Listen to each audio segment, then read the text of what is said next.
the voice. Grace on all, and welcome to the latest edition of Phyllis and Devotion Wrexham podcast. You can tell I've had a long weekend, and they've got the name of the actual podcast with Tim, Liam, myself, Andrew Pollard. Andy Gilpin is lurking around somewhere, about to join us, so he will be with us soon. But we have, first up, I guess, the first thing to talk about is the Fat Boar sponsor, the Fat Boar Group. Great restaurant, great boozer. Get yourself down there, go and support those. Also, I'll throw in as well, Mice Gwyn Hall on Saturday.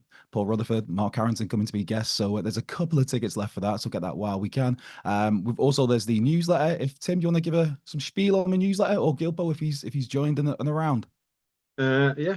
Well, just to add into that, Mice Gwyn is obviously hosting the FID live event on Thursday as well. So thanks to everybody who bought a ticket in April. I think the day after we did the last one, it all sold out. So if anybody does have any spares and you're not able to go, please give them to somebody who is looking for them. There's plenty of people asking on X, so please get in touch with those if you're able to move a ticket on.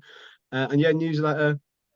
Packed to the gills. I had some guy at the Fleetwood game yesterday come up to me and said, I really like the thing for 15 quid. I'm like, what's he talking about? And then realised it was the newsletter. So yeah, really enjoyed writing it. Lots of good stuff and lots of funny stuff, lots of stuff that a bit more close to the bone and contentious that you normally put everywhere else on social media. So yeah, that's what we've done. So please go and seek that out. It's still dirt cheap for the time being until it goes up in price slightly. It's gone up. Is it not? Okay, it's gone up now. Well, you missed your chance.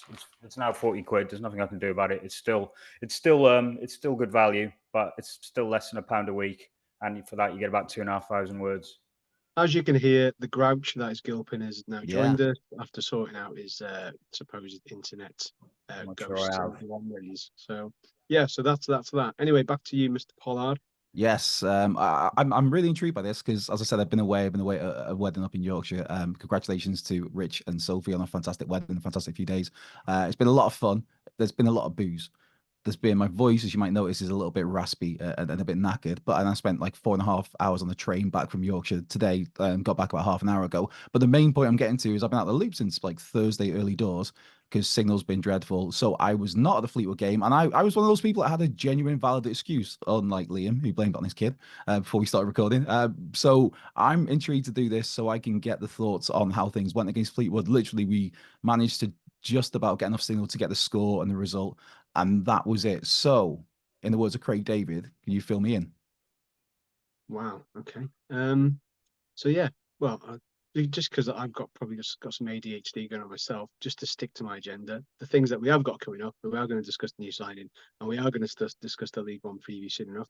But yes, going back onto Fleetwood, final pre-season game of the summer, unbeaten pre-season for the men's team, and you know what, I enjoyed it. I always enjoy beating Fleetwood for obvious reasons. You know, if you're a fan of at least the last 10 years, you'll know why. There's a lot of pain associated with that club. There's a lot of pain, and you know, nicking our best players. But then also, I guess, not to hijack your point there, Tim, but these days I'm not saying with the Fleetwood, because Fleetwood there wasn't a fan base there. It was a fabricated club that kind of rose up with investment that just went through the leagues.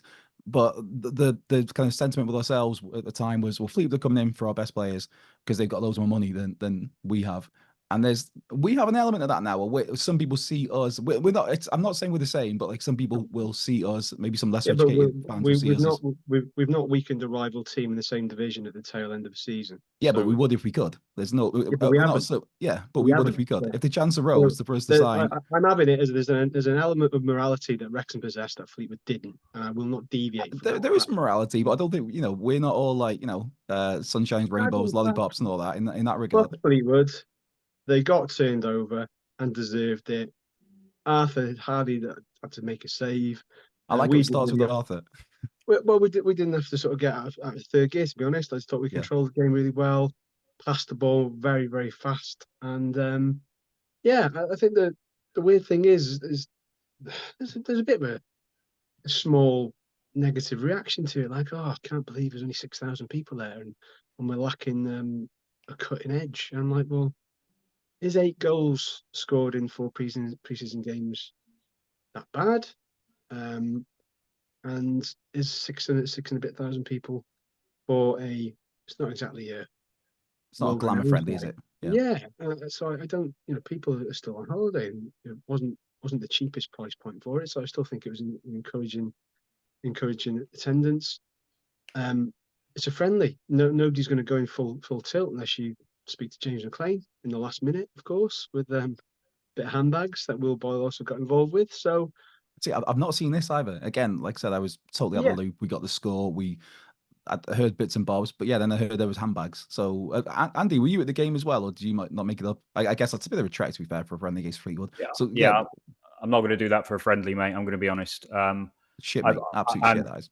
Yeah, and I know I'm not a top red. I am going on Saturday though, and that is still a trek, but I am going because it's a league match, and I'm looking forward to getting back to the race course. From what I was following, it seems like Marriott was bright, just couldn't take his chances. You just got to get the feeling that if he does have a good home game, he will kick on. But I wonder if he'll get the chance, because I think we're going to talk about it later. But there could be one, if not two, signings coming in this week. I think they'll both be up front. I think that team and that squad is good to go, apart from the cutting edge up front. And I think Mullin will be back sooner than we think, by the looks of it, if he's training on grass this week. But we still need to hit the ground running, because League One is relentless, and you cannot afford to start slowly. So yeah, I would think two people are coming in. I know Liam's probably got a bit more sort of insight on that, but I look at the squad and I think there's good adaptability, and there's good quality in all the areas except up front at the moment. And I think that's where they're going to address it. Yeah, I mean, but by all accounts, it seems like maybe there's rumblings of Sam Dalby to Oldham on loan. Obviously, that we're going to talk about incomings. There's lots of potential outgoings as well at the moment. Bailey Gadamartry is one who's been linked with coming from Sheffield Wednesday. I think this is where we go to Liam and his snoutness. How's the snout going at the moment? Wonder Boy is he's appeared out of the abyss. I think he's had a bit of a quiet summer, to be honest. He's been taking some pelters, but I'm putting my lot in with him. So, that is the Madagascar version. It's the only one I can find on my Apple Music at the moment. Okay, so the illustrious Wonder Boy has said, shock horror, the club is looking to add 2 centre forwards. Would you believe it? With one of them being an under 21. I think that's where Cadamartry, have I said that right? Yeah. His dad, Danny Cadamartry, came through at Everton. Yeah, I remember the name. The name rang a bell, so I was like, oh, that feels like an old name. So yeah, him being one, but apparently Wednesday want to add at least a forward or two of their own before they sort that out. So potentially you're looking at beyond the first game of the season. There's a possibility of 4 players who could be leaving on loan, depending on what happens with incomings. I think it's been well publicised that I think actually Dave Artell has come out and said that Grimsby are looking to bring in Jordan Davies. He wouldn't be drawn on whether that was loan or permanent. My understanding was loan, but I suppose it depends. If they were to make an offer and test us, I half wonder, would we potentially consider selling him? I mean, not so. Contract's up. His contract's at the end of the season. Yeah, I mean, not so long ago, it would have been, talk about a season or two back, it would have been inconceivable. But I think you are looking to the period where if you were to cash in, I was sort of hoping that he'd have a spell out on loan and, really kick on, to be honest. But I think there's if they made an offer, you'd have to consider it, wouldn't you? Basically. What would you guys do regarding that? I've just been engaged in a bit of chat with some lads in a WhatsApp group about Jordan. I don't want to say that there's a lack of sympathy towards him now, because I don't know what it is. Because when he spoke to us at the Gross Resume, he basically said that for me to play well, I need to be given minutes. He ain't going to be given minutes, right? There's just no getting away from that fact. And I think whatever the opposite of a perfect storm is, an imperfect storm, is that all these sort of things came at the wrong time and conspired against him, whether it's things off the pitch or sort of stuff he was going through. The injuries came in, and then we just bought players that, whichever way you look at it, were probably better than him. And I think it's now or never for him. I think he's got to go, and I would not be surprised. I mean, we all want him to do well and go out there and come back or fill in a gap when injuries bite. You've gone to Grimsby and scored 8 goals in I don't know 15 games. Great, come back. But I just wonder now, is just a point for him to sort of kick on elsewhere, fresh start. Because he's kind of like, football careers are short, so he needs to make that decision. I wonder how wedded he is to the area. I wonder if a loan to Grimsby to go and prove himself again. Wow, that's unsettling. Felt like Tim was like fingering my mind then. I wonder if a horrible image. Yeah, I thought you were going to say mum, I'll be honest. If you've seen the new Deadpool movie, you're allowed to get away with that. Yeah, do you know what? I've actually just come back from the pictures to see it, and I thought it was great. I really enjoyed it. It's like the movie, the Marvel movie I've enjoyed the most in the last couple of years. Some silly bits, but I thought it was spot on. Well done. Silly bits in a Deadpool film? Never. Yeah. But I thought it was spot on. Well done. It genuinely made me laugh a few times, and it's very rare that I laugh from the cinema. So, high praise. You're listening, Ryan. Well done. Yeah, I was going to say it's high praise. Grumpy Andy Gilpin's done a well done. That's the equivalent of like Rotten Tomatoes, 100%. Yeah, he's been to the pictures. He has. He's been. The lady with the ice cream stopped it at halftime. And anyway, right. Let's talk about Jordan. I think a move to Grimsby where he knows Sean Pearson. Pearson knows and trusts him. Artell will be aware of him as well. They'll give him the game time. I think a season there, rebuilding his career, and then he comes back and thinks, how wedded is he to the area? Does he really want to move his family to Grimsby? Probably not. Maybe he might look at, I don't know, a Manchester club, but having rebuilt his career there, I think it's a good move for all. I want him to do well. We all want him to do well. There's a super talented player there. And I think if you make him the central point of your team and give him the minutes, you will get a gem there. And, we all wish Jordan the best. It's not going to happen for us. He is not an impact player. He's not the sort of player who's going to come on and really take the game of the scruff of the neck for 5 minutes. He's more of a center point over a longer period of time. So, you play to Jordan's strengths and you've got a fantastic player there. Good luck, Jordan. I think it's one of them where also if he does go and do well, and you'd be thinking if you're the player itself, obviously take out the local area. If you're that player yourself, you think, well, you've been me off for 12 months because you deem me not good enough. Why would I come back and re-sign? I think Jordan will do great if he does go. I'd love to see him stay. I'd love to see him get more minutes. But I think as Tim alluded to, it's just at the moment, I think if we all picked our starting 11 for the first game of the season, unfortunately, he's not in there. And that's with Dave Artell, a good friend of mine. It's his dad's second cousin. There's like a random tie. He's a bit of a bellend, I think.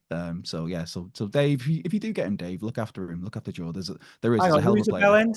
Artell. Dave Artell. I don't know. Maybe I'm. No, I wouldn't tell him he was. I really wouldn't tell him he wasn't. Oh, I will, because I'm on a little podcast mic here for him in like my little office, so it's fine. He's probably not going to hear this, and he won't see me. If he does, if that door gets ripped off the hinges, I know what's happened. I rate Dave Artell. Jordan will know Doug Tharm as well. Obviously, Doug's up there, so there's a little bit more of bedding in. And even if he does go on a permanent, I reckon they'll accommodate him to a certain point. So. We'll see, but you mentioned Sean Pearson before, Tim. I think that one as well. That's a big draw for it, I think, especially when Joel being so young when he's playing on the Sean Pearson as skipper as the captain. I think for me that's a good selling point, and also Sean Pearson being Sean Pearson, it knows a good judge of character sort of thing. He is a good judge of character. I think if he's going to seal approval there, then that Grimsby know, Dave Artell knows that they're getting a player. We do have some guests joining us, but I think we've maybe got time to possibly talk about the John McAtee deal. Is that still on the table? What do we think there? Again, I think we mentioned it last week where if we could sign him, if we could get him in, I think that would be an excellent sign, of course. Speaking of Grimsby, but what's the latest on that? Are we thinking? The instinct I've got on it is that essentially he's got interest from a couple of clubs. I think, am I right in saying Bolton being another one that's been reported?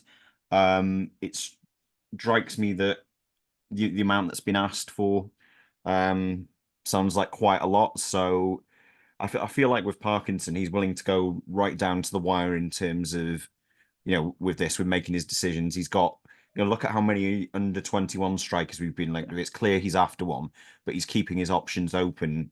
And if there's one who becomes available who he thinks are the right caliber, he'll strike. And I think McAtee would be a great signing, but again, it's just that thing of, is it the right price? We've got money, but I think Parkinson was quoted today as saying we're not Birmingham, and there is an element of that. The amount they've spent this preseason is bonkers. Where would he play? Is he a Mullin? Is he a Lee? Is he? I mean, he's a big lad. Is he a foil for Mullin and like the Palmer role? I mean, can he play all three? Look at his goal record; it's not brilliant, but he was electric for Grimsby against us. And maybe he likes the big stage, and that's what we can offer him here, because the eyes of the world are on this. I think for me these days, he's that generic forward role where he can play anywhere in that front three, or maybe dropping a bit deeper. I'd say probably dropping a bit deeper will be more useful for him. And another key point for me with him is set pieces, because obviously Luke Young was. Elliot Lee is a fantastic player. Elliot Lee, as much as I love him, is not a great corner taker. They're not the best. So with Luke Young now gone, who is a very good corner taker, is a very good set piece specialist. I think that there's that thing with McAtee where obviously, again, we've seen it firsthand. We've experienced the other side of it. So I think that's one for me that where you look at now and thinking set pieces for this season. James McLean, okay, but then you're looking elsewhere, and who else is going to be putting a good ball in? Yeah, and he's a big lad as well, so it will be useful in the air, and it's always nice to have a big team, a big skillful team. I think that's the Parkinson sort of mantra, really, isn't it? Just one thing before the guest comes in, Sam Dalby. So, do we think he's leaving? And if he is, will we ever see him again? He's not dead, Andy. Well, if he goes to Oldham, he more or less is dead. Oh wow, that's the Oldham fan base. Oldham Reds have now just cancelled their subscriptions. Yeah, nice one. But Dalby, to me, it's again, I've banged on a few times in last week when it's just me and yourself, Andy. When I was saying like I believe in Sam Dalby. I think there's a player there. It's just, for me, it's one of those where a lot of it is a confidence sort of issue. Not an issue necessarily, but he plays better when he has a run of games, when he's feeling, the manager trusts me, which Parky does trust him. I know this firsthand, but it's just. When you do look at the squad at the moment that we've got, and the talk of the potential incomings, then Sam Dalby would be one of those where you think like he's probably, maybe, possibly on the way out. But to me, if Sam Dalby's here this season, he's registered in the squad, I'm absolutely fine with that. I'm a believer in Sam Dalby. Tim, how did he play yesterday? We got our guest waiting in the wings, so maybe you just answer that, and I'll bring the guy in. He was okay. I mean, a lot of people said he put in a good shift, and then one of my mates likened him to a big fridge. So I don't know. It's a weird thing. Does he not like girls? Or? No, he's. Oh Jesus! He's a big unit. What you got to remember, I think he's got the most minutes from a striker, as a striker from pre-season. He's got the most minutes. So if he is going on loan or shipped on, we're then going to get somebody in to hit the ground running against Wycombe. Simple as that. It's one of those, again, it's similar like the kind of Jordan Davies situation where you just go, oh, he came in, he kind of did a job, sort of, I think, and then we just move on. We're in this sort of zone now where we can't really afford to be too sentimental about these things. And with the greatest respect and all to Sam Dalby, I've never been sentimental about him. I don't think anybody will be. So if he does move on, then he moves on with our very best wishes, no doubt. Tim, do you want to introduce our guest? I will now. You've taken me off the agenda here. Let me bring him back. So we've got Ben, I believe, from the Argyle Life Green and White podcast. If you didn't twig from that, he's a Plymouth Argyle fan. Ben, thanks you for joining us. How are you, sir? No worries. I was told 10 past, so I aimed for 10 past. I hope I didn't interrupt you in mid flow. All good, all good. We never stick to time. We're pretty amateur. If you haven't figured this out by now, so yeah, it's all good. Thank you for giving up your time. Obviously, we want to discuss a certain Dan Scarr, who out of nowhere it would seem, and there was a couple of rumblings maybe last month that one of many names that were being linked with Wrexham, and then all of a sudden, oh right, we're getting word that he signed 3 years. For a 29-year-old centre-back, he looks like a tough bastard. So give us the rundown of your first of all, your thoughts to the move and what we can expect from him. I think the move is absolutely brilliant for both parties. He was obviously integral to the championship, the champions of League One, that 101 point season, and beyond the fact that he excels in a back three, he's also at Argyle embraced the us against the world kind of attitude, which I believe slightly different for you chaps, but it's a similar kind of ethos that over the last few years has sort of grown up around Wrexham. So I feel like both mentally and also in terms of his game is a really good fit for you guys. He is, as you say, he was the inheritor of the "He wears a magic hat" song. He is the guy who puts his head where it hurts, and I've not seen him out muscled and bullied by anybody. And that he pocketed Lukaku in the cup. He's that kind of, if he can deal with that kind of physical presence, and he's not a nasty kind of, you can get some kind of hard fellas who are a bit on the dirty side, but he plays a good game. But and he likes a bit of needle, especially with a goalkeeper on a set piece. But he plays the game in a good spirit. He's got a nice attitude off the pitch as well. It seems always involved with the fans, got time for the fans, etc. I think you guys have seen that already around the club. You've seen pictures on social media of him, posing with fans and smiling. And I think if you followed the social media outpouring from Argyle fans since he's gone, it's been a lot of, he's very well loved here. No one's got a bad word to say against him. So I think he really fits the kind of vibe you guys are trying to create and have created thus far. Under the ownership, and he'll love that as well. He'll love the kind of the media. He's got the teeth, he's got the turkey teeth and the tan and all that. He'll love all that kind of that environment. So yeah, I think it's perfect for you. I think he's good enough to play in the Championship in a back three, in the middle of a back three.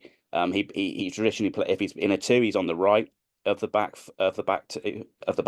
He's the right centre back, but he's just not got the pace for the Championship, especially at 29. That's only going to sort of deteriorate, you imagine.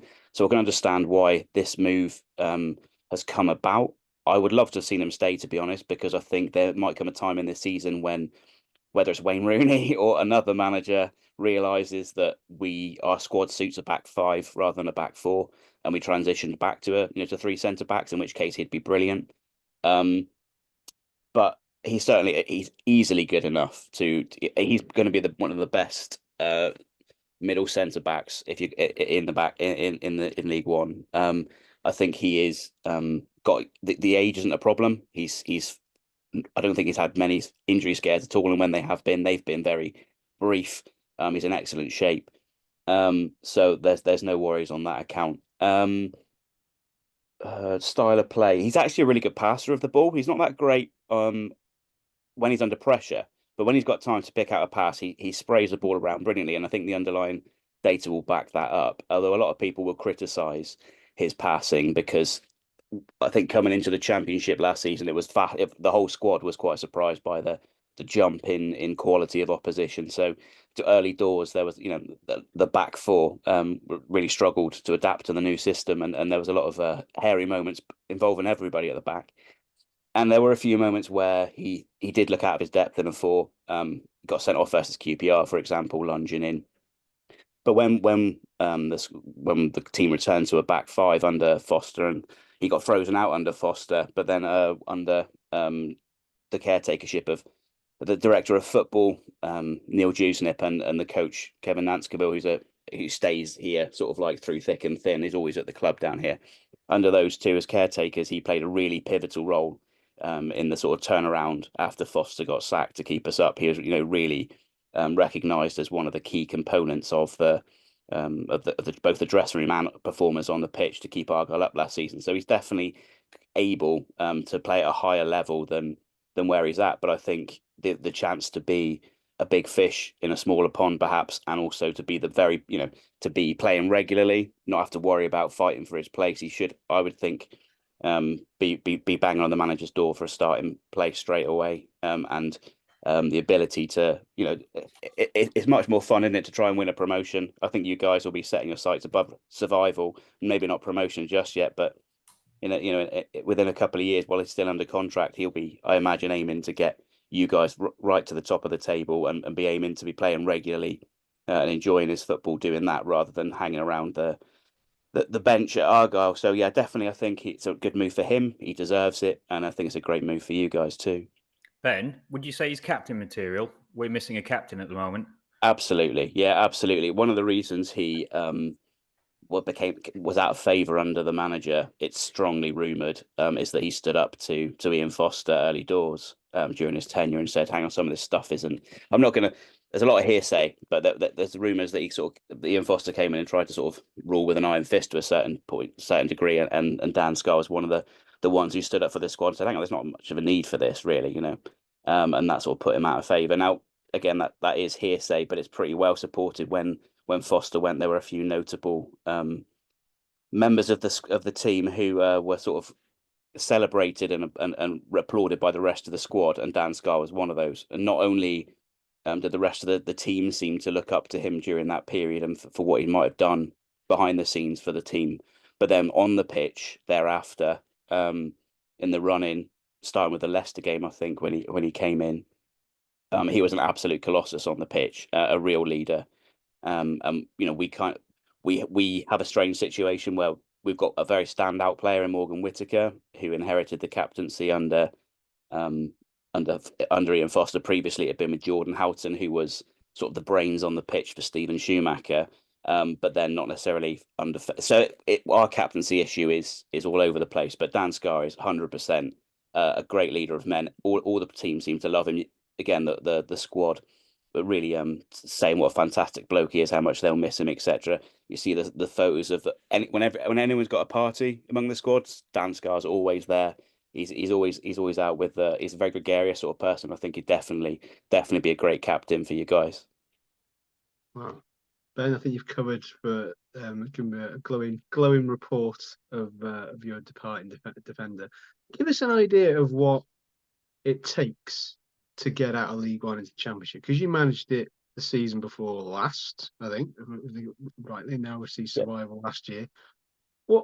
When we came up from the National League, there was this sort of misnomer that it'll be the same sort of intensity and blah blah. We were completely caught out by the physicality of League Two straight off the bat.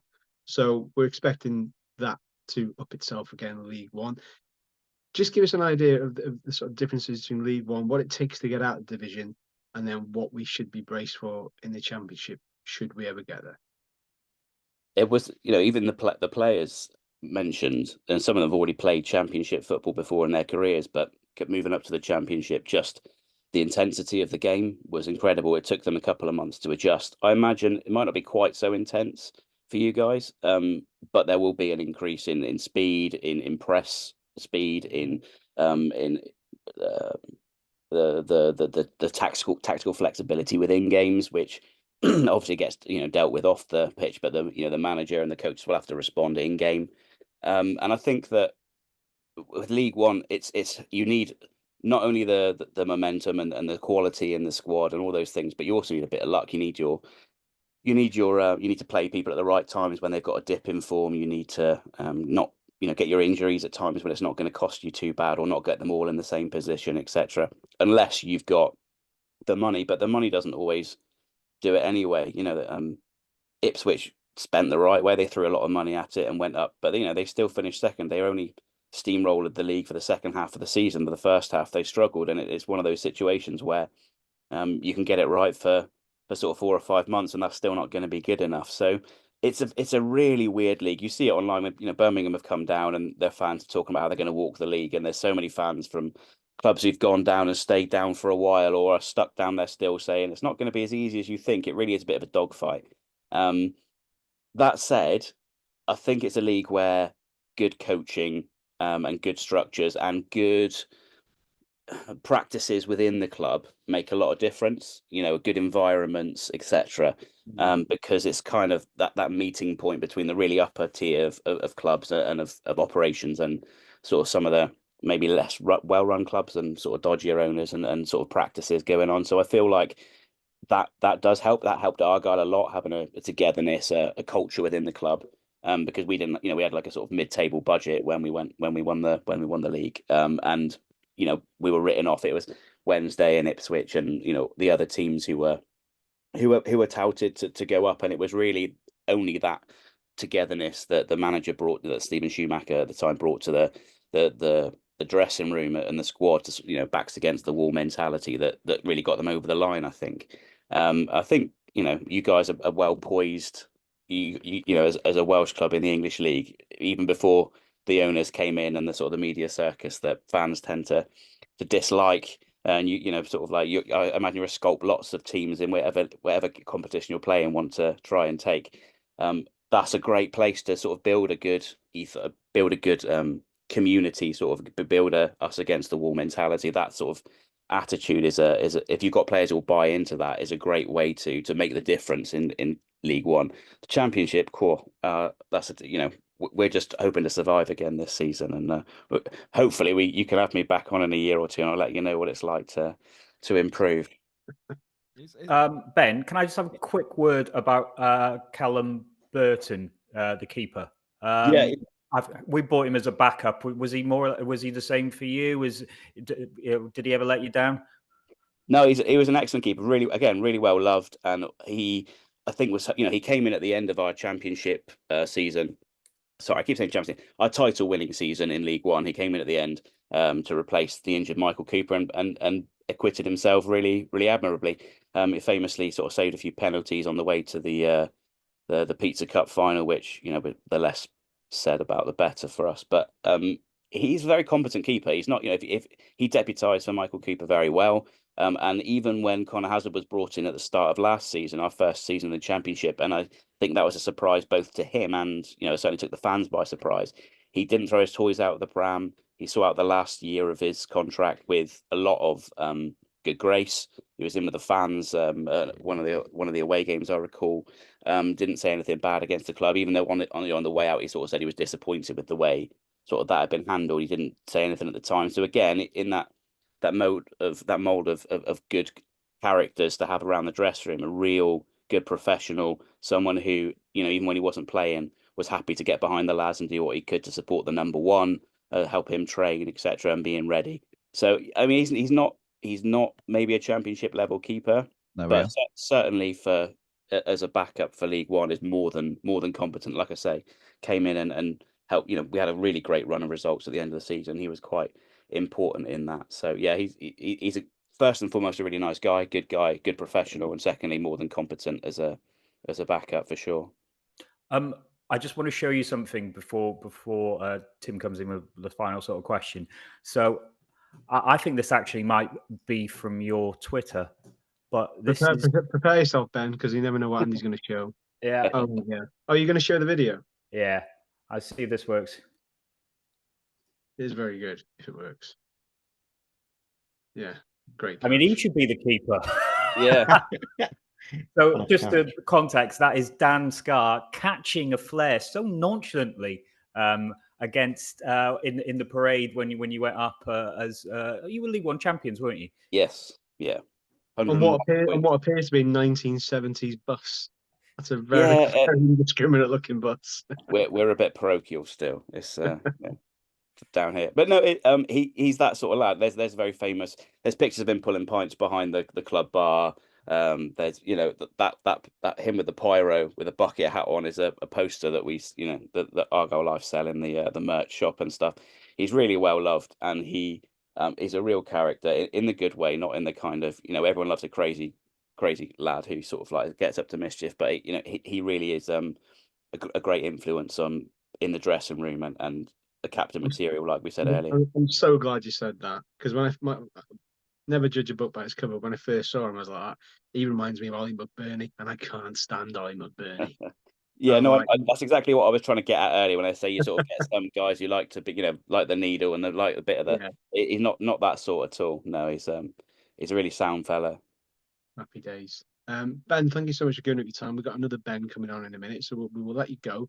I haven't got any real final questions. Have you still got Ginster's pasties on your front of shirt sponsor, or is that long gone? No, thankfully not.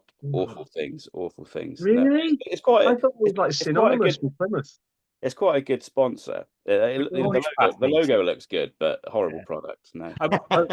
What about Rooney in a word? Do you think he's going to cut it? I don't blame him for applying for the job, but I think the board have got it wrong.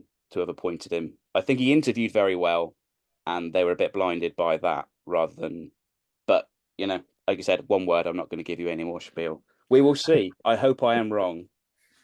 Enjoy the season, guys. Cheers. Cheers, Ben. Thanks for your time, mate. Appreciate it. Thanks a lot. Nice fella. I was kind of in and out there because I was having a weird audio issues going on. Have we? And obviously, we mentioned we've got like another guest coming on, another Ben. While we wait for him, is it worth talking about Paul Mullin being in the stands in attendance against Fleetwood at the weekend? And what do we read into that? How? Because again, I literally was at this wedding over the weekend and was talking about this. Like when I hear spinal surgery, and it was minor spinal surgery, it just sounds like it's not a minor thing. But obviously, Parky seems to be talking about how Moles will be back a lot sooner than we think. When are we expecting Moles to be in the squad then? I'd love him to be back for that Birmingham game. I think he might be back before then. They're saying he's going to be on the grass next week, aren't they, in terms of training wise?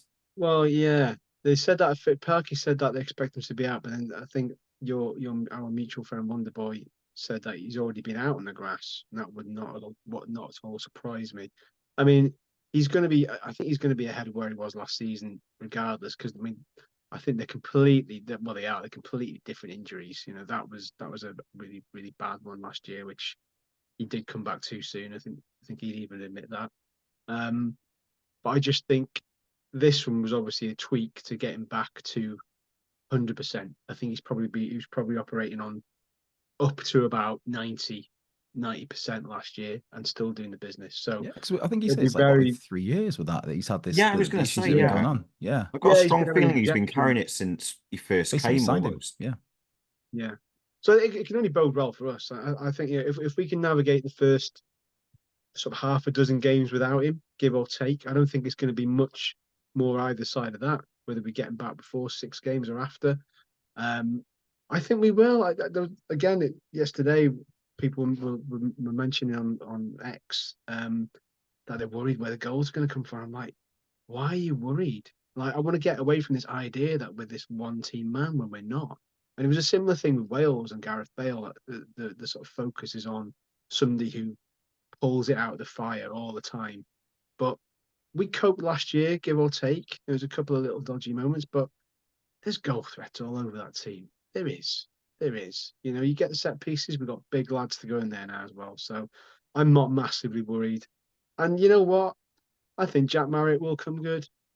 I think he will. I'd be more worried if we weren't creating, and we are creating. And it's only a matter of time before one of those goals goes in for him. When it does, his movement's good. Marriott's movement is good. I mean, he's clearly a quality player. He's played at a quality level. Tim, I like the phrase of a one-team man. That's something I've not heard before. One-man team. But somebody you were the one of us that were there on Saturday. What was the general vibe like in the crowd? Was it just like a lethargy? It's a friendly, or was there? What was the vibe there? It was nice because. I don't want to say it was like pre-Hollywood days, because it wasn't, because 6,000 crowd for any game pre-Hollywood would be amazing. It would. And I was sitting there thinking, God, it's only half of what we normally get. But then I immediately thought, this is double what we used to get. Like if you look at the 3,000, 3,500 mark, you're thinking, Christ, and this is for a friendly. There's a lot of people there that don't necessarily get to go to a lot of the games because they haven't got season tickets, they can't get tickets, they're not members, whatever. So there was a lot of families out for the day, which was good to see. Some guy, I think, came over from Australia for this friendly. I think there's a guy on holiday from Australia who's gone to a friendly. If you're going to make that trip, you're not going to pick like, well, I fancy the Fleetwood friendly, la. Like, no, you're going to pick like a big juicy game. He can have that. So fair play to him. And you know what? I wouldn't say it was lethargy. It was just a case of, let's just enjoy this while the pressure's off, because it's all going to change in 7 days' time. That was the feeling. It's like, let's get it done, and then let's hit the ground running. When it was just because we haven't had a home friendly for a while, it was just nice for people, because we'd be tuning in at stupid o'clock in the morning to watch the friendlies abroad. It was nice for people to come out. It was a nice day. People want to see their mates that they haven't seen for 2, 3, 4 months. So it was good. It was enjoyable, and the black kit is a grower. I've bought it. I've ordered it. You bought it. Okay. Yeah, it should be coming tomorrow. So I'm looking forward to that. When I This, first saw it, this is Supreme, by the way. This is the one, man. yeah, It's I like haven't got that one skill. yet. I Like am going to skill. pick it up. Unreal. Yeah, Unreal. It's nothing like the original Wrexham lager, which is more like a Sunny D gold, Yeah. old Wolves. It's a bit more roomy, isn't it, this year as well? A bit more. Yeah, it is. It is definitely, for sure. There's definitely a little bit of give. You know, I thought, oh, should I take it back from medium, but you know, later life catches up with you, doesn't it? So best not. Anyway, guest number 2 has arrived in the house. I'm gonna hope that I've got this right, because I looked on your YouTube account before. There's no sign of your name, but then I saw in the comments Ben. So we've just had a Ben that's been on. Now we've got another Ben, aka Knappers, who is a Fleetwood Town fan and vlogger. The reason we brought you on, Ben, is because League One seems to have a short supply of League One experts per se. And I was directed to you. So welcome first and foremost. How are you? I'm very well, Tim. Thank you for having me on. Looking forward to chatting about League One. It was nice to come to the game yesterday as well. Like you've just been saying, and just nice to watch a decent game. Obviously, it's not a competitive game, but it felt that way. You play your non-league sides away from home, and they're like the warm-ups. But it kind of feels when you play the EFL team, especially the last week of the season, it feels real then, doesn't it? It feels like, right, we're getting into the nitty-gritty side of it. So, no, looking forward to chatting about League One with you all. Well, give us a bit of a flavour of yourself first and foremost. Obviously, Fleetwood fan, you were there yesterday. You've been in, well, up until last season. How long were Fleetwood in League One for? They were there for a while, from what I can remember. It's been definitely 7 or 8 seasons, or definitely since you pipped us to the National League, then up and up again. Yeah, obviously a lot of controversy over that, but no, it's so much has happened in that small period of time. And first of all, congratulations on your back-to-back promotions, and all the best for the coming season. But no, we were in the League One for 10 years, and a weird 10 years. We had a COVID season. We had 2 playoff seasons where we got to the playoff semi-finals. We had a couple of relegation battles, a couple of mid-table finishes. I think our average finish was about 14th, 15th, something like that, which isn't too bad for a club of our size. I'm not doubting we've had money behind us. I'm not doubting that at all. But a bit about myself, Fleetwood fan. I go to every home and away game, and I love football. Like watching like other games on, especially lower league football, Leagues 1 and League 2. And I just thought maybe about 3 or 4 years ago, it was when kind of we're coming towards the end of lockdown. I thought, why not just do some League 1 stats over on Twitter, and people like them. I was gaining subscribers from teams that were playing anyway, from like the likes of Wigan, Portsmouth, Ipswich, etc.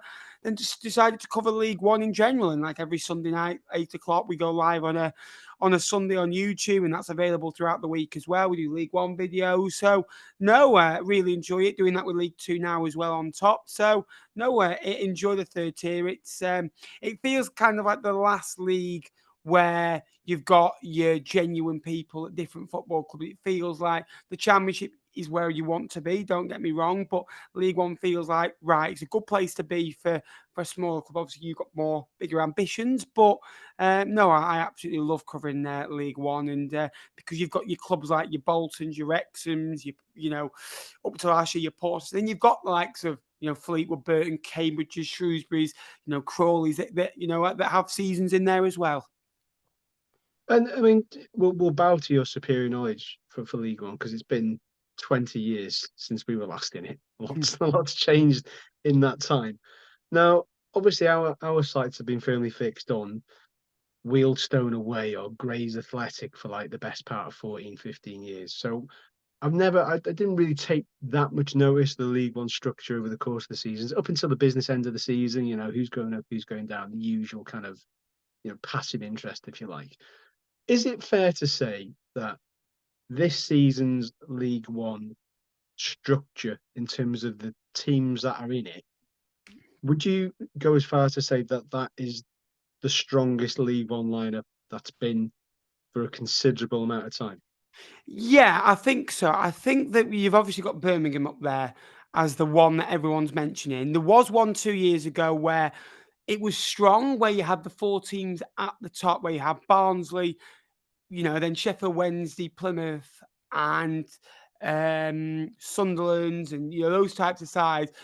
Your Ipswich, the top two had 99 and 101 points. It was unbelievable. But I'd say this year, as a spread, as a collective, I think you've got your 2 or 3 teams that you think, right, okay, your Huddersfield, Birmingham's, Rotherham, the 3 teams that have come down. Your Peterborough's, Bolton's will be up there. But then you mention your clubs that have come up, you think are going to add something to the league. And let's be honest, Wrexham, Stockport and Mansfield are all better than, your Fleetwood, your Carlisle, your Cheltenham, your Port Vales, etc. So obviously it's strengthened from the teams that I think have gone up, and the teams that have come down are weaker than teams that have come up. And then you've got your clubs like your Charltons, your Blackpools, your Barnsley's that missed out last year as well. That will get better. And I think I said it before. I think there's probably about 13 teams that can probably get anywhere between 4th and 16th and 17th area. So yeah, absolutely agree with you there. I think there's going to be a lot of shock results this year, but that's football for you. And you're coming up to a league that people are going, well, Wrexham don't know this league. Well, people were saying that. Well, Wrexham are new to the league too, and you did very well to get out of that as well. League One's a lot tougher than I think League One. I think, but I think the National League's probably harder to get out of than League Two for the positions that get available, and that better than anyone. But no, I think you're going to be a welcome addition to this league, and I think that you're going to be definitely one of the clubs that we're talking about that are competing at the right end of the table. I think let's get in there, Ben. What's obviously we can talk about League One and our promotions there. Tim was on a bit of a rant before about Fleetwood. What's the, and obviously there's a bit of history there with the clubs because obviously Fleetwood coming in and when they got the promotion from the National League. What's the thoughts from the Fleetwood side towards Wrexham these days, where on the rise we're on? For me, I'm not one that kind of listens to other people. I'm not going to sit here and say, oh, Wrexham, you've ploughed money in because those that live in glass houses. For me, it's good to see, a club. I think you deserve your promotion after all the years of hurt. Obviously, that you were stagnated, in the mid-table area and didn't really have many opportunities to get out of the National League. I think there might have been a couple of times after that. You get 98 points in the end, I think it was. But thanks for bringing that up, mate. Cheers. Oh yeah, but obviously, you're 10 years further on. It's like we beat Burton in the playoff final, then 2 years later they're in the championship. They leapfrog us. So I'm a big believer in sometimes everything happens for a reason. And if you go up that year, are you in this position now? Maybe not. So I think basically you did us a favour. You did us a favour. Yeah, absolutely. There you are. You can be grateful for the Cods. Cheers, mate. But no, I think obviously, I think it's like the rest. I think everyone's like, oh, Wrexham, Hollywood owners, all that. For me, I don't read anything into that. I'm like, fair enough. I think that when the owners come in, I'm always, when any owner goes into a football club, I'm like, right, what's their intentions? And, Rob and Ryan's, I think, are absolutely phenomenal. I think that they made that clear. They connected with the fan base and, his smiles around the changing room and the things he does for the players and the community. For me, that he's not just, putting money into a football club, he's putting money into a community, and you could feel the vibe around the town yesterday. So for me, I think it's a good one. I wish you all the best. For others, I think you'll get used to it. You get people on social media slagging you off, don't you? Like you do with Fleetwood, like in any world of life. But for me, I'm not part of that, and I genuinely wish you the best. That's really appreciated. That's nice to hear. But with Fleetwood these days, where is for yourself and I guess for the general fan base, where's like a standard like landing point? Because obviously you rose through the divisions with some backing. Where do you think the natural landing point is for Fleetwood now? Is it where they are now? Is there another promotion in there? Is there a relegation, dare I say? I think obviously you've just got to consider that and take year by year. The money's maybe not there as it used to be. We've got to be careful with how you spend it with the FFP rules and stuff like that. Obviously, we had tremendous backing, and we obviously built a state-of-the-art training ground, which is unbelievable. The facilities that we've got at Pilfoot. If you don't know, honestly, have a look up. And sometimes people don't realise how we get the players we do. You just need to look at Pilfoot. And there are not many in League One or League Two that have got that, and we're so grateful to have it. I think though, as a club size, we get a core of 2,500-3,000 for a town of 25k. The mood around the club isn't as good as it used to be 10 years ago, because when you're winning games of football, you get fans coming, you get the regulars. You kind of get the ones that might not come regularly and they like coming because they're winning games of football. The atmosphere is good. when it gets a little bit tough and you're in relegation fights and the weather's cold and the cost of living is very difficult, and especially Fleetwood is one of those deprived areas as well. So I think kind of the natural input is League Two. It would always be great to get a promotion back to League One. I think we've got the facilities at Poolfoot to do that. We've got a competitive League Two budget, I'd say mid-table, range as well.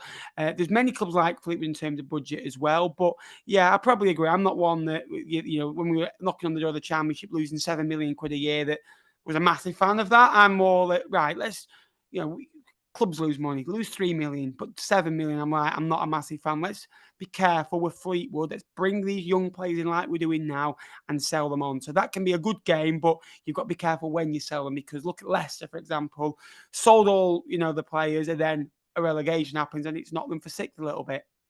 Yeah, I'm not sure how long you've been supporting Fleetwood, but like, what was it like to see the new fans that came in? Because obviously, Tim kind of touched on it earlier on about how we'd maybe, on a good day we get maybe 4,500. Yeah. Now we're getting 12,000 plus sellouts with a temporary stand, and there's the demand is there even further wide. So what was it like for you, for Fleetwood, to go from where they were to? I mean, how many people were joining on? Not joining the bandwagon. Yeah. That sounds derogatory, and it's not meant to be. But yeah, to see more people come to the club. Yeah, well, I'll be honest with you. My dad's a Blackpool fan and took me to Blackpool games when I was younger. And then it got to when I was 7 or 8. And that's at the age I started feeling, right, I like football here, but never really felt at home there. And I said this to him. I went, I stopped going with him. And when I get about 8 or 9, I'm 22 now. So we're talking 13, 14 years ago. And Wrexham was actually one of the first games I went to. It was the season before, I think, we went up. I think it was either a 0-0 or a 1-1 draw at Highbury. And I went to, I really enjoyed it. And then just kept going to little, maybe 6-7 games a season. And then in the first League Two game, I got like a membership. And then the League Two, where we got to the playoffs and won the playoffs, I had my first season ticket that season as well. So, I've been probably going regularly for 10, 11 years, and probably to away games for the last 7, 8, 9 years now. I've noticed a lot more since COVID, a lot of the younger fans, like we kind of stagnated. It was all the same regulars. I'm guessing Wrexham, although you're a massive, club compared to Fleetwood nowadays, but, in those days, you're getting 4,500, faces. And Fleetwood was that. And then after COVID, it's like all the young lads, like 12, 13, 14, 15, started going regular. Now we're having that. We are a young fan base, but we are starting to grow that little bit more because of the younger fans coming through. So, no, I'm all for it. I'm thinking, if they behave themselves, if they're at the games and, showing the club, up in the right way as well, have a laugh, have a bit of a banter. But I'm all for the club growing, because, without football, without the fans, football's nothing, isn't it? So, no, it's good to see us. We've not obviously rose to your standards, but, year on year, if we can keep getting that little bit bigger and get an extra 10, 15, 20 on our away support, sell a few more season tickets, shirt sales, etc., it will only benefit the club, the town, and everyone involved. Ben, let's get into the bones of it, because I know we've only got you for about another 5 minutes because you've got your own show. Right, let's do predictions. Like, should we say who we think is going to go up automatically, who's going to be in and around the playoffs, and do we want to go relegation as well, Tim? Yeah. Okay. Yeah, why not? All right. So I'm going to go first. Okay. And I am a League One novice, because like Tim, I haven't seen a lot of it. I'll pick it up on Sky every now and again, but really and truly, my sort of gaze has been towards the National League and League Two. But I think Birmingham are going to win it. I just think that the signings they have made, they're going to take a bit of time to gel. And I think because we play them early, we could get a bit of hay out of that. But I think round about Christmas time, they will click, and the quality they have will see them be promoted, probably as champions. I think Bolton are a very well-rounded side as well, who will be smarting at missing out last season. So I can't look past those two. I think Rotherham will be strong. Huddersfield will be strong. I'll put both of those in the playoffs. I think Charlton will have a good season. And I'd love to see us sneak into the 6th spot, but I feel we're going to be battling 6th, 7th, 8th, 9th. And I think it's a wing and a bear really to what we can really do there. I think if we sign a couple of strikers this week, I would say we're definitely have a chance of 6. But I think that'll be it for this season. Tim, do you want to go next? So sorry, relegation. Crawley, get rid of him. They're gone. You got 4 spots to go down, haven't you? I got 4 spots. 4. Oh God! Well, Cambridge, I know they run very well, but you know they're always flirting with it. One day it's going to come. Crawley, get them gone. Yeah, don't like Crawley. What else? Who else is there down at the bottom? I'm struggling. Shrewsbury, out. Get out, Shrewsbury. Absolutely kick you down the road. And then after that, I mean, where are Reading at the moment? They always seem to be on the precipice of disaster. They've got another points deduction. Surely they can't fall again. Surely. No, I'm struggling. I'm going to go. I probably agree with you. I think Birmingham have spent far too much money on the outlay of the players they've got, the quality they've got. I've been looking into a bit of their manager. Really, he's obviously got. He's been under the wings, under the tutelage of some decent managers elsewhere, and from a Welsh standpoint, I hope he does well because it might bear fruit for the Welsh national team in the years to come. So I think Birmingham to win it. I think runners up to go up with them will be. I kind of want to say Bolton, just because they were so near yet so far. It depends, but I don't want it to be Bolton. But my suspicion is going to be Birmingham, Bolton, 2 Bs going up. Playoffs, we'll beat Stockport in the final at Wembley, and we'll go up. I'm completely being a fantasist about this, and everybody keeps saying, "Oh, let's consolidate for a season." Try telling Parky, his management team, and the players that they're not pissing around. The quality of the players we brought in are decent. I just think if any team is going to do back to back, it's going to be us. It's going to be. I think there's every chance. And if it doesn't happen, then it's a free hit, isn't it? But it'd be great to beat Stockport in the playoff final and kind of reverse our playoff nightmares of recent years. And then going down again, I agree with Andy. I think it's a step too far for Crawley, despite them having a decent manager. Shrewsbury, they're screwed. All their best players have left. So I think they're literally, they'll be down by Christmas, hopefully. And I think then the 2 to join them, Northampton and Stevenage. Ben, do you want to go next? Because I know that you've got to get off soon. So what do you think? Bottom 4, Shrewsbury, I think will go. I think small squad and will hold up, and not a lot of quality in there. I think Crawley will go down as well. I think Northampton losing Mark Leonard to Birmingham is massive, and Sam Sherring to MK Dons. And I think Cambridge will also go as well, losing the top goal scorer last year in Gaston Hadmi. I then think the playoffs will be Lincoln will get in. I think they ran very well, and they know this league very well. I think Bolton have only lost Perish Begoma, who was a loanee, and they always sign a loanee. That's very good as well. So I think they've got them in 5th. Peterborough, I think, will get 4th. I think that although they've lost 3 of the back 4, they've got some very good young players in there as well. A lot of them already injured, though, unfortunately. I've got Rotherham down in 3rd. Experience. You've got 4 promotion winners in the last 2 years as well. 2 from Wednesday, 2 from Portsmouth. And then I've got Huddersfield signing last season and Anthony Evans. Good signings. Duff knows the level. And Birmingham, I'm in agreement. I think they'll win the league. Alpha May, Mark Leonard, good signings. And they've signed players from abroad that look good as well. So I'm impressed with them. I think Wrexham will be just outside the playoffs.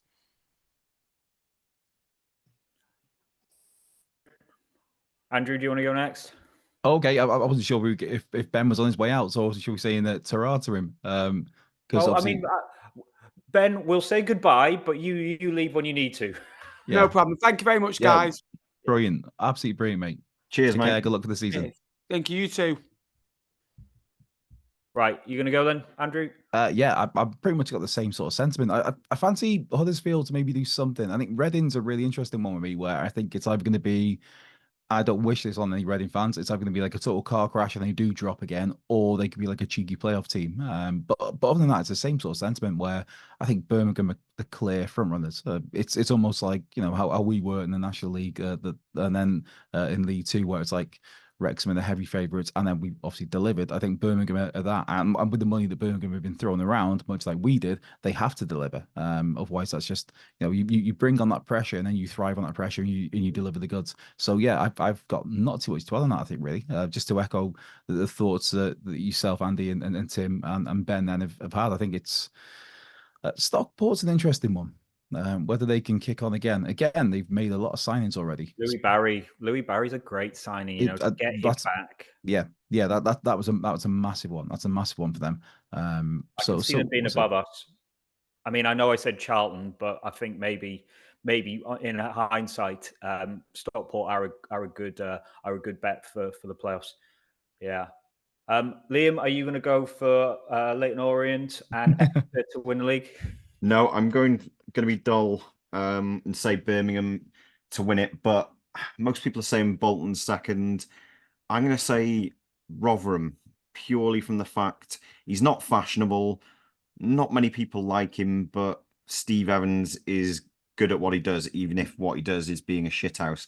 But he's also quite successful in that regard. So I'm going to go for them to finish second, and then playoffs, I've got Huddersfield, Bolton, Charlton, and Stockport, just because I think, like we've just discussed, you know, they just nailed down Louis Barry. I feel like they're making all the right signs, all the right moves in terms of recruitment.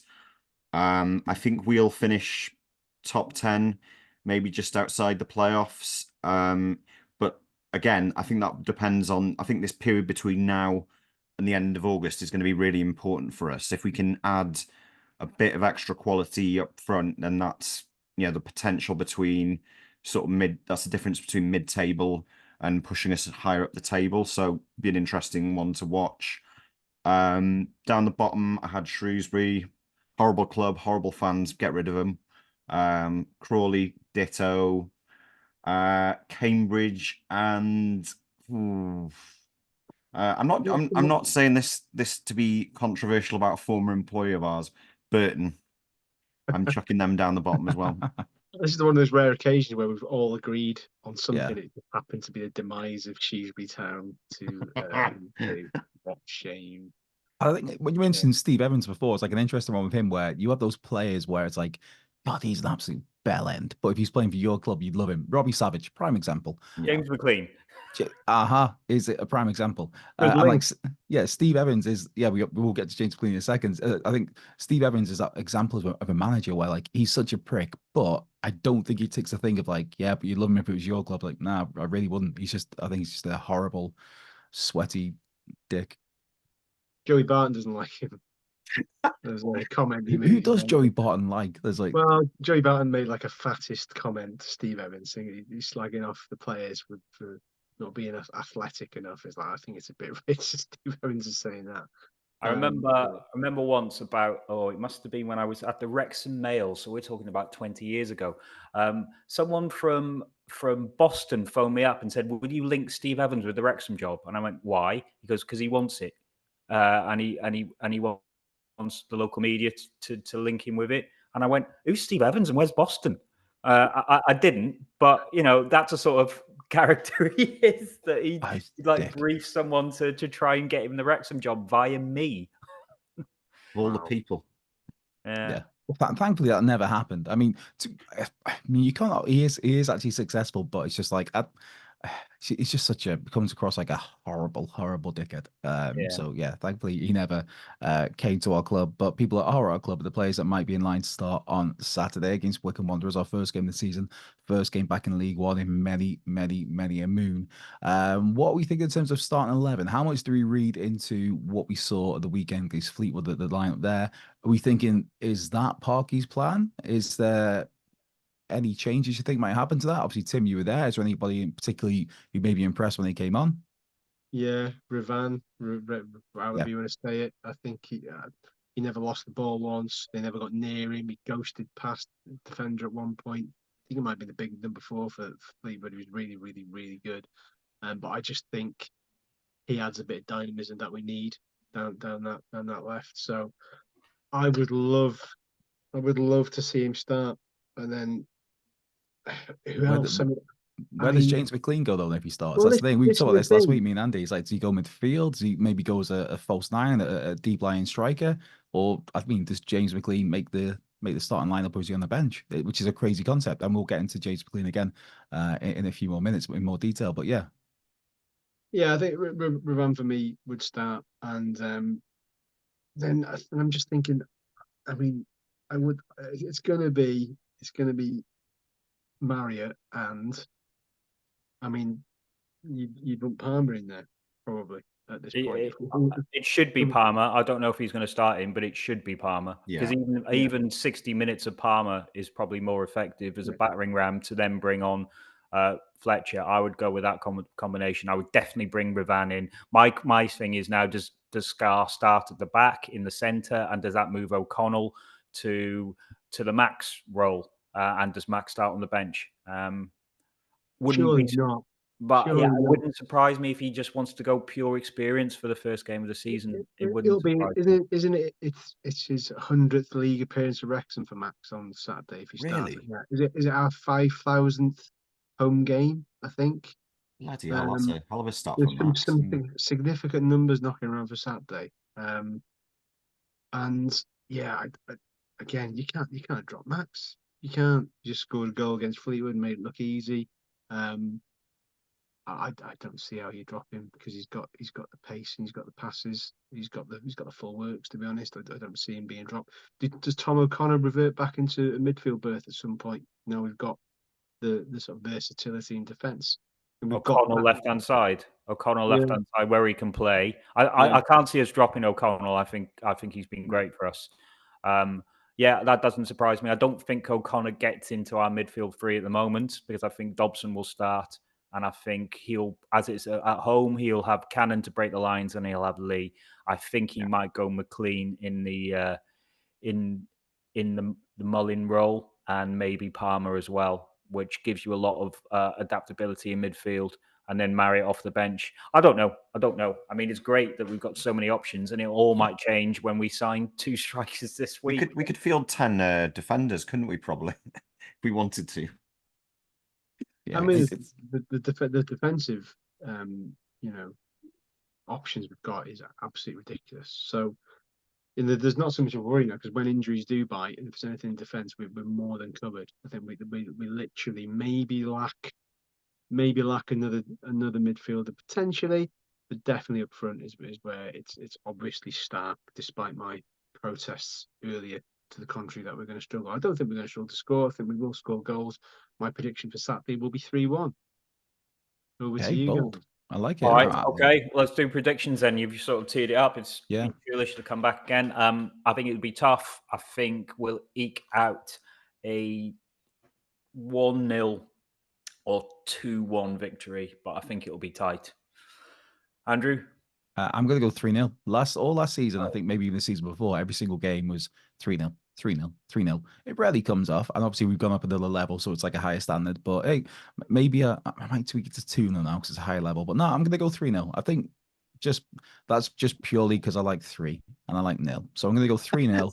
I will take 3 points. I don't care how we do it. I don't care if it's 1-0 and it's off Ollie Palmer's bell end and it goes in the last minute. I will take that all day long. Not the bell end, the goal. Well, welcome to the Not Safe for Work episode. I just the main thing I think for Saturday for me, to be serious more, is the fact that I think this is a key way that the US tour was handled, the North America tour was handled this year, is that we got back a bit earlier and we're off to the races. If we don't win, as long as we put performance in, because how horrendous it started, last season, that's something where we need to learn from. And yeah, I think in Parky we trust. That's always the mantra. And I think we'll be okay. I'm kind of like, now the more I think about it, it's like I'm talking myself into it that we might get spanked, but no, I think we'll be all right. We'll be good. We'll be good. How can you go from 3-0 to we're going to get spanked? Because I got like PTSD flashbacks because I mentioned the start of last season. And it's like, oh no, I'm just thinking He's still drunk. He's still drunk from the wedding. That's what. I mean, it was a free bar, to be fair. So if all of this is gibberish, blame the happy couple, Rich and Sophie. Again, congratulations. No, I'm a very sensible, sober mind today. But it was my own fault, because I mentioned those opening games of last season and that MK Don's game, and then I'm just seeing after that the Swindon game where poor Ben Foster's been just like on his arse and the ball's gone the other way. But no, positivity. Yeah, exactly. Positivity for the new season. It'll be like I said, 1-0, Ollie Palmer, bell end, goal. You're not calling Ollie Palmer a bellend there, just off his bellend, right? Okay, enough bellend. Right, let's wrap this up. This has been like, I haven't had a prediction yet. Let me have a prediction. Yeah, let Liam get his crack in, Tim. Yeah, it's gonna go in off someone's crack. No, I'm gonna go for 2-0. I really like how our defense is looking this season. It looks mean, especially now Scarr from Lion King is in the heart of defense. So I fancy us to keep a clean sheet, and 2-0. I don't think we're going to absolutely blast them aside. I do think it's going to be a challenging season, but I think it'll be a positive start. So yeah, 2-0. Great. I think that's a good place to leave it. Yeah, let's take it home. Nice. Oh, hang on. Do we need to mention a certain event that's coming up this week? Yeah, we mentioned earlier. It's sold out. Get a ticket. If you haven't got a ticket, try and get a ticket. Yeah. Can we ask Rich if there's any possibility of a few extra? That's what we did last time, isn't it? Yeah, maybe.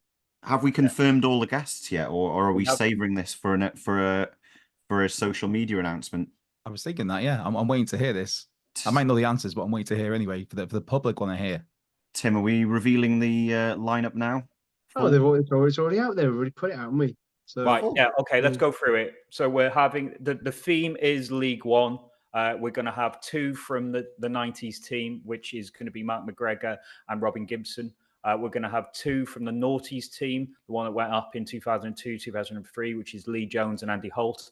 And we're going to have someone who's going to tell us how Wrexham are going to do this season in League One with his Humphrey Carr, who's a great interviewer because he literally just interviews himself. But one thing I would say is he has been asked every question under the sun. So can you tweet the fearless thing with questions that Humphrey hasn't been asked? And what we'll do is we'll do like a board maybe of like 1 to 20 and we'll ask him a few of them.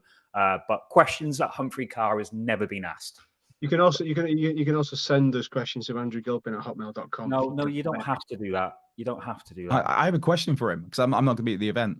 So I'm going to say, would he take a mushroom and ale pie, or would he go with a pork pie that's hot with mashed potato?